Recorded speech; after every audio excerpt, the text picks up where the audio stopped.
JD Assam Jayanta Assam পুৱলি অসমৰ সমূহ ৰাইজলৈ জয়ন্ত অসমৰ ফালৰ পৰা নমস্কাৰ জনালোঁ।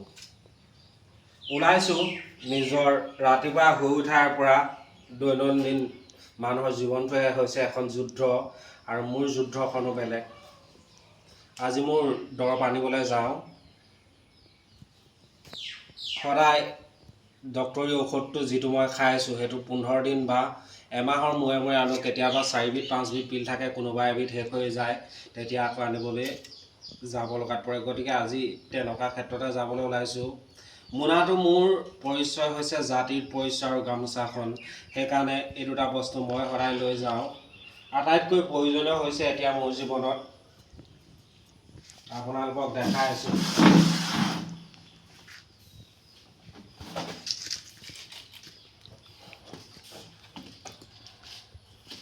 মানুহে প্ৰথমে সদায় জাতিৰ পৰিচয়টো, আপোনাৰ পৰিচয়টো পাছত আহিব। আপুনি কোন কাণ্ট্ৰিৰ মানুহ, ইণ্ডিয়াৰ কোন ষ্টেটৰ মানুহ, আছাম ষ্টেটৰ মানুহ। গতিকে মানুহে নিজৰ পৰিচয়টো পাছত থাকে, প্ৰথমে নিজৰ জন্মভূমিৰ পৰিচয় দিবলৈ পায় বা জাতিৰ পৰিচয় দিবলৈ পায়। মই অত্যন্ত সুখী আৰু গৌৰৱবোধ জন্মলগ্নৰ পৰা কৰি আহিছোঁ। গতিকে যিমান দূৰ যথাসম্ভৱ পাৰিছোঁ।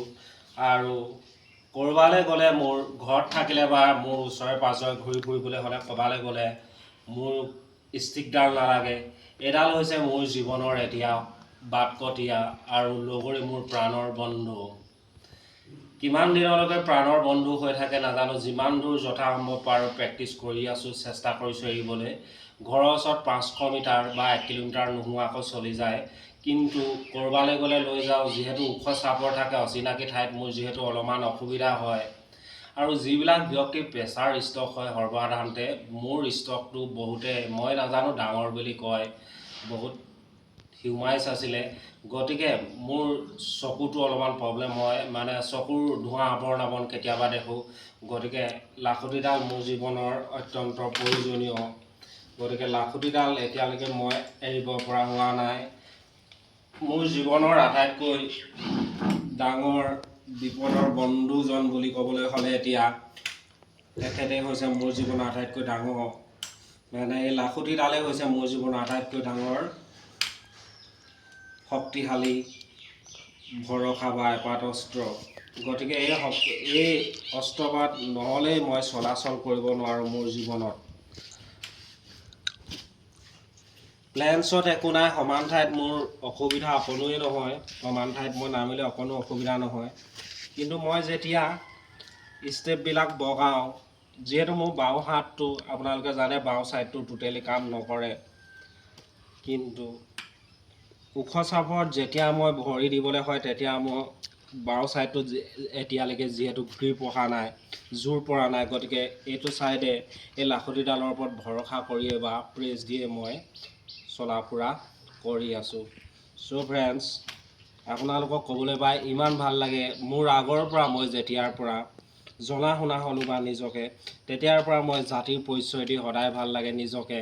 আৰু সেইকাৰণে আপোনালোকে জানে মোৰ নামো জয়ন্ত অসম, মোৰ ল'ৰাটোৰ নামো ৰাখিছোঁ জ্ঞান অসম। গতিকে মই নিজৰ মাতৃত্বৰ যিটো অনুভৱ কৰোঁ হৃদয়ংগম কৰি, সেয়া মোৰ মন মগজুৱে মোৰ কৰে। আনক দেখাই নহয়, আনক কিবা কৰি নহয়, যতুপৰ্ণাতি চেষ্টা কৰিম জীয়াই থকালৈকে জাতিটোৰ প্ৰতি দায়বদ্ধতা যিদৰে আগত আছিলোঁ, বৰ্তমানো আছোঁ আৰু ভৱিষ্যতো জাতিটোৰ প্ৰতি দায়বদ্ধতা হ'বলৈ চেষ্টা কৰিম। চ' ফ্ৰেণ্ডছ, সকলোৱে জীৱনটো সুন্দৰ হওক, সুখময় হওক, তাকে কামনা কৰি এতিয়া মই যাবলৈ ওলাইছোঁ। আপোনালোকৰ মৰম স্নেহ আশীৰ্বাদ লৈ আপোনালোকৰ দিনবোৰ ভালে হওক, কুশলে থাকক। জয় অসম। Bye bye.